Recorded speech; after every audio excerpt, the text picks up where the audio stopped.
వరకు లింగం ఉంది. లింగానికి ముఖాలు లేవు, అది అనంతం. అనంతమైన లింగానికి ఆ లింగం నుంచి ఒక్క శబ్దం వచ్చింది. ఆ శబ్దం కూడా లింగంలాగే మామూలు అర్థం దానికి ఉండదు. ఇప్పుడు ఆవు ఒక అర్థం ఉంది, అమ్మ ఒక అర్థం ఉంది. ఇలాంటి అర్థం లేని శబ్దం వచ్చింది ఆ లింగం నుంచి. అర్థం లేని శబ్దం వచ్చింది లింగం నుంచి.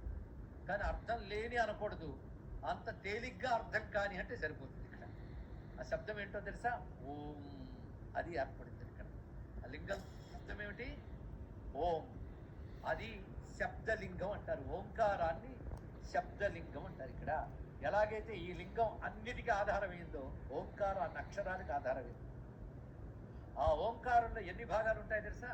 ఓం అని నేను అన్నామే కానీ అనడానికి ఒక్క ముద్దది, కానీ దాని పార్ట్స్ మీరు డివైడ్ చేస్తే 5 వస్తాయండి. అందులో అకార, ఉకార, మకార, బిందు, నాద. ఇందులో 3 వినబడతాయి, మిగిలిన 2 బయటకు వినబడవు, కానీ ఓం అన్నప్పుడు చివరికి ఉంటాయి. మొత్తం ఎన్ని అయ్యాయి అంటే ఆ ఓంకారం 5 అయ్యింది. అందుకే ఆ అగ్నిలింగం నుంచి 5 మొహాలు వాడు వచ్చాడు. 5 ముఖాలు అంటే అకార, ఉకార, మకార, బిందు, నాద 5 వచ్చాయి కదా. 5 ముఖాల్లో ఒక్కొక్క ముఖానికి ఒక్కొక్క రంగు ఉందన్నాం. ఈ రంగుల గురించి ఆలోచిద్దాం. తెలుపు సత్వగుణం, ఎరుపు రజోగుణం, నలుపు తమోగుణం.